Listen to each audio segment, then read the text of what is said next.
Should you worry about getting a second Golden Conure? Will your Golden Conure still bond with you? Well, you know what? For each parrot, well, it's very parrot specific.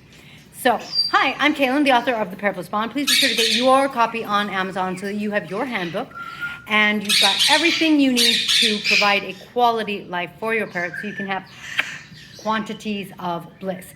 Here's the thing about parrots. It is very species specific. So for example, a Golden Conure is a communal parrot. That means that they don't bond and have just one mate necessarily. And therefore, if you get a second Golden Conure, the more the merrier. You're just gonna have, I think, more love, more cuddles, huh, sweetie. And your Golden Conure is probably just gonna be happier and more affectionate. You're not going to lose your connection with your bird. Now, something like an Amazon parrot, that's very different. If you have an Amazon, that Amazon is going to be, or an Indian ringneck, it's going to be a one person or one bird.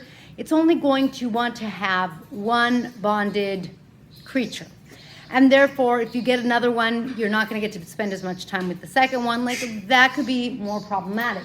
For example, Tico up there, right there, he does really well because he likes Bonnie, but otherwise, Ursulus wants to befriend him, and Ursulus is up on the curtain rod, but Ursulus can't befriend him. Tico has chosen Bonnie.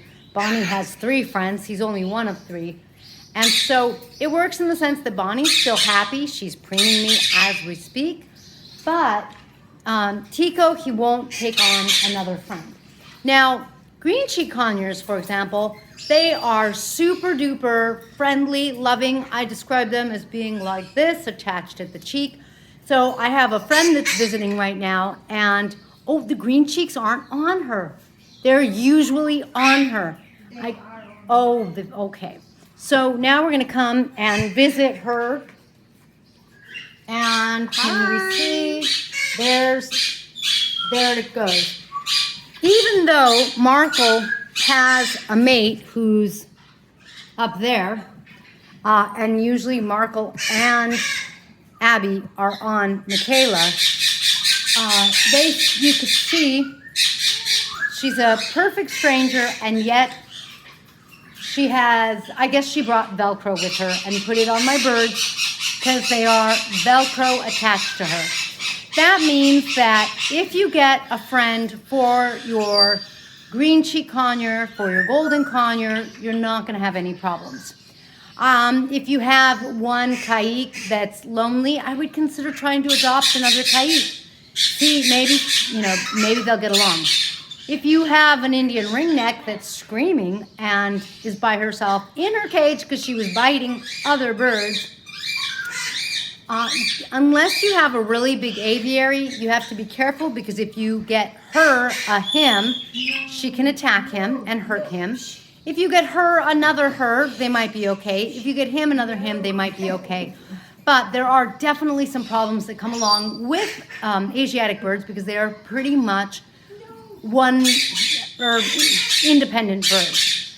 In the cockatoo family, now I'm competing with her noise. In the cockatoo family, for example, I don't know, I can't speak to cockatoos exactly. I don't know if you're going to have problems with them being one-person parrots or not. I think they can be that way, but they're also used to really big flocks, and they're really friendly. So in other words, they're the opposite of the Asiatic family being independent, the cockatoo family being so social. In my book, they take the prize for being the most social. So, would I get my Golden Conure, a second Golden Conure? In the blink of an eye. I'm not doing it because she's got 3 friends and I have a very full flock. Otherwise, I would totally do it. I have a full flock. Oh, are you giving me kisses? Mwah. Are you preening me? And that is what it's like to have a parrot loving on you, huh, sweetie? Yes. Are you hungry too? No?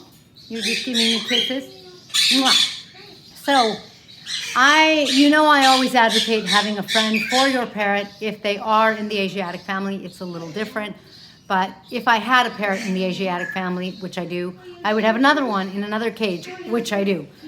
Just so that they're not the only one, and even though they're not going to bond, they're not going to be attached at the cheek the way the conures are, they are still going to at least have another one of their species, which I think makes a really big difference for them.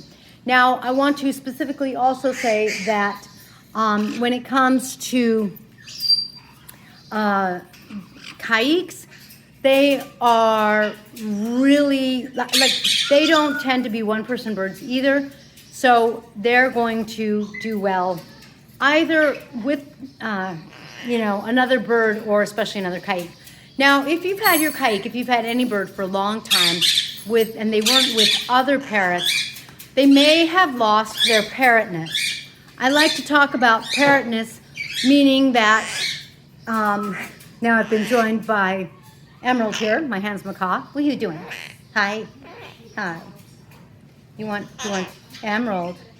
Emerald was by herself for 10 years. She doesn't know how to relate to parrots. She has parrots to choose from. There are parrots she could have as a friend.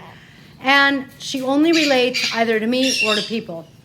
She doesn't know how to be a parrot. She has lost her parrotness. I always talk about having your parrot bridge between the parrot world and the human world, which they can do when they have another parrot of their species. It doesn't have to be of their species. It makes it more likely that they're going to bond with the other parrot and retain their parrotness and bond with you as a human. And it's like learning a foreign language. They learn their own parrot language and then they learn the foreign human language. And so it's not necessarily literally the language, but it's kind of like the culture. It's kind of like how to get along with a human. For example, my husband was saying that Markle, who was on my friend Michaela, she didn't exactly learn how to, like, my husband's like, you know what, I don't think our daughter handled her a lot because she doesn't necessarily, what did you say Markle doesn't do? Oh, she doesn't know, like, not to eat too many of your, hello, Palomita, hello. Oh, did you hear that kiss? I love that. Markle didn't learn, like, not to eat the moles off of our skin, and she keeps trying to do that to Michaela. Once a parrot has learned the human behavior, kind of like how to get along with a human, then they do better and they don't necessarily try to peel your skin off because your skin looks funny and weird. And here, there's an imperfection. Let me get that for you. So they have to learn that, maybe culture is a better word. Hi, baby.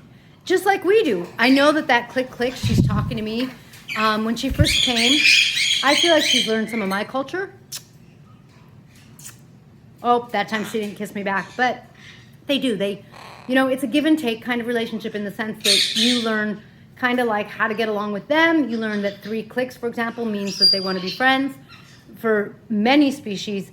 And they learn things about you. They learn things about your body language. They learn things about what the signs are when a human's angry. And like they get angry when you try to pick off that mole, that kind of thing. So if your bird, like if you have a kaik that hasn't been around other kaiks like Emerald, they don't necessarily learn how to get along with another bird, and then it is a little harder because they do sort of require more of your time. However, I will say, Emerald, for example, was very happy to be, she decided she didn't want to be on my shoulder with Paloma here. Emerald was very happy to be in my house though, because there are other birds and it sounds like a bird-safe place. And therefore, she's very comfortable and very happy. Right, sweetie? And she gets to be a bird. Am I always holding her? No. I have too many other birds and too many things that I'm doing. But does she get to be out? And yeah, don't eat that, please. Mwah. Does she get to be out? Does she get to hang out? Does she get to go take a bath if she wants in the water, drink, eat, steal our breakfast, steal our lunch? Yeah. And so she's a pretty happy bird. She would love more time and attention. They all would, but especially because she doesn't get it, she doesn't know how to relate and get it from another bird. So yes, depending on your species, you can definitely add another Golden Conure, no problem, another Green-cheek. You might have a problem if you're Green-cheek, depending on their history. And of course, if you have a rescue, you don't know the history. But Green-cheeks seem very social to me. I would think that your Green-cheek is going to adapt. We have one green-cheek Duke who came flying into my daughter's school and never got claimed by anyone. So we rescued him. So we don't know his history, but he was kind of people friendly. I mean, you know, he was, but he wasn't obviously handled too much. I think he got bitey and they didn't handle him. But he has taken to Green-cheek Conures without a problem. So you can say that a rule of thumb is that the smaller the parrot, the more they're going to be able to, I think, pick up that parrotness, get that back, like a Green-cheek Conure. And then you really want to look at the species. Again, I'm not a cockatoo expert because I don't have cockatoos. I have cockatiels. But cockatoos are, they're in flocks of 30,000. So it's very hard for me to believe that they are like too much of a one-person bird because they're used to having other birds for sure. But so research your species and kind of decide. Remember, if you're not spending hours with your parrot, it's really good to get them a companion because they are accustomed to being like 24/7 with their companion.